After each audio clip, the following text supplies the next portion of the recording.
Championship week, Pac-12 week, part two. Of course, we got off to a great start with Joe and Mitch up there in the deck, getting 18 big points for the Ducks. And now we head into the bigger portion of the meet here at home, which we're always excited about.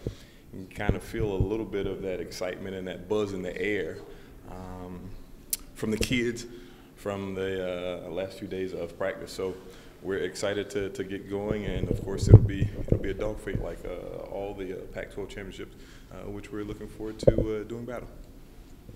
Well, I mean, just coming off the multis, obviously momentum like you expected, probably. Just I guess what's the vibe around the team right now as you do get ready to take on the Pac-12s? Yeah, like I just said, that it's definitely exciting. A little buzz there that's going on from what those guys did, and of course you guys saw I guess the Pac-12 network's airing of that, and we took a busload of our kids up there, which was a fantastic idea that really helped those guys kind of rally and pull through, especially with Joe in the vault and Mitch in the vault, and then of course Joe in the 1500. So it seemed to work. That plan seemed to work. So definitely exciting. How'd that all come together? Believe it or not, it's our leadership council that did that. Of course, we have a leadership council, and we've had it for a few years now, that kind of dictate and drive what we do as a team. You know, they come up with these ideas, and then us as coaches to kind of help them bring it to fruition. And so they thought that it would be a good idea for the team to go up and support Mitch and Joe. So then on my end is to find the funds, to find a bus and rent a bus to go up there and make it happen. And so that's kind of how we're driven here. We're athlete first program, and they kind of govern what they want to do, and that was one of the ideas that they came up with, and we made it happen. It's been a little bit of a different regular season for you guys. How do you feel that you're set up going into the championship part now? Yeah, so a little bit of an unknown there, and when you say a little bit different, just not competing at home as much. But we had a little taste of that last night or this past week on Friday at the Twilight. I'm listening to some of our girls and our freshmen talking about this is going to be their first time competing at Hayward Field, and I was like, wow, I never thought of it like that, but you're exactly right. So for them to get their experience, what we call that Hayward Magic, is definitely going to be fun and exciting for them. What was your reaction when the opportunity came up to host this meet here? Were you excited about that?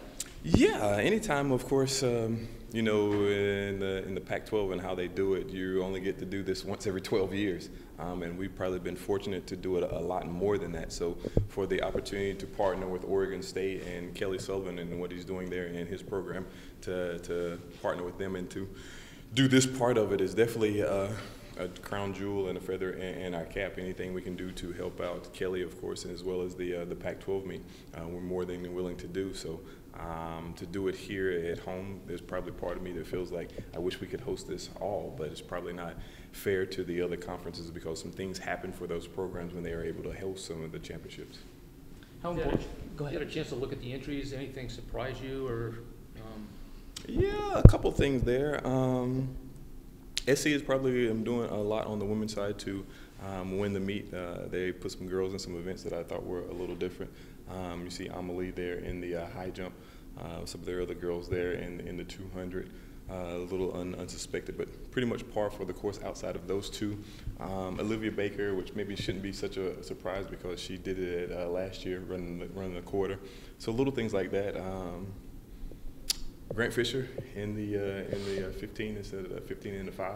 So everybody has their own goals and their own things that they're trying to get accomplished out of the meet. So that kind of probably spurs some of their thought process in doing that. I guess actually another big surprise, I guess, for me, and I never ever paid attention to it because I don't even look at this attachment, but you know you're allowed to get 28 people to the Pac-12, and a surprising number of teams that didn't enter that many.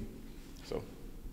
How important is it now that you talk about the fact that you haven't had any home meets in the outdoor season? Now you finally get one out besides the Twilight. Going into NCAAs, how important is it that you have a home meet here in the Pac-12? Yeah, anytime you get the experience there to do those things is well, but there's maybe a little bit of that is kind of maybe overblown to a degree. You know, we still got to run 100 meters. You still got to run over the hurdles. You still got to run 10,000 meters. You know, it's a track meet, and all these kids have been doing this since they were waist high. So that alone, of course, it's always special to be here at Hayward Field. You know, you guys have been here and you've covered, you've seen what it's like. Even some of the people that are in our department, some of the football coaches have been talking to me about coming out to the meet, and they say they've never ever been to a track meet the way people are talking about it here, and so they're excited to see what that actually is like. Have you got any update on where the renovation stands? Still on track to get started in June, as far as you know? No, not really. Probably one of those things that I kind of stay out of a little bit. I know that it's going to be one of those things that where whenever it's done, whenever it gets started, it'll be absolutely outstanding. I guess very similar to all the other things that have been done around Eugene, Oregon. Cody showed up and talked to us a little bit here. He sort of waited till late in the season and late in the twilight to get the big throw. How relieved do you think he was, and how relieved were you to see him pop one out there? Kind of a mixed bag. Mixed bag is in, of course, you know, the majority of our team doesn't really compete there because it's so close to the Pac-12 championships, and we want to be ready for that meet. And so the plan was for him to take 3 throws there, and he probably took 1 or 2 more than that. So that's probably the mixed bag part of it. But on the flip side of that coin, for him and his confidence, for him getting in the groove, for him finding a rhythm, I think that's outstanding. Now he has to go out and do that again, and then of course move on to regionals and the NCAA's. And how surprising was his performance last year at the Pac-12? As I remember the story, he wasn't certain to even compete in it. Yeah, it was one of those kind of things where we were big picture.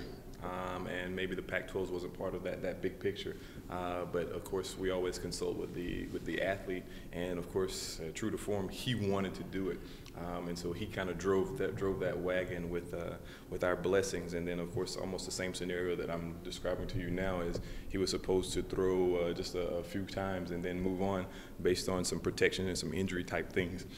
But once you get there and you get in it and your competitive juices get to flowing, and then, okay, well, let me get one more. Okay, well, that's it. No, let me get one more. And then you just keep going, and then next thing you know, you threw the whole complement of throws there in 6 throws.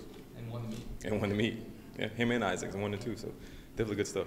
So speaking of winning, how significant is the chance, now that you're in championship season of the women's team, going and getting that triple crown at the cross country? Oh, wow. After we talked about that at the start of the outdoor season, not much has been mentioned of it, but of course that's a rare feat. Not many people get to do that. It's been done a few times probably on the men's side, and then 0 times on the women's side. So it's one of the things that we're aware of, but we have to take care of business at hand to even start to address those things. Probably be a bigger topic come the week of NCAA's. Is there something specific that you're looking for in NCAAs or just Pac-12s coming up that it's going to get there? Well, of course, a W would be nice. Those are always good. A chance to show our Hayward faithful, the kids that's been on the road all year long, and for them to get a chance to see them. We've done some pretty amazing things so far this year with all the collegiate records and fast times and things of that nature. So to be able to do some of that on display here for the people that support us so much, I think will be special. Most of your kids probably were in grade school the last time Oregon did not win a Pac-12 championship. How important do you think the streak is to them? Well, they have some legacy. I think one of the good things that we do about here at Oregon is connect the old with the new. Our past and fellow athletes that have competed, fellow alumni that have competed here, they're always around, and they get a chance to talk about what it was to be special here and win championships, even so much so back to the first one. And so I think there's a little bit of legacy there, and we hope to try to continue to keep that going.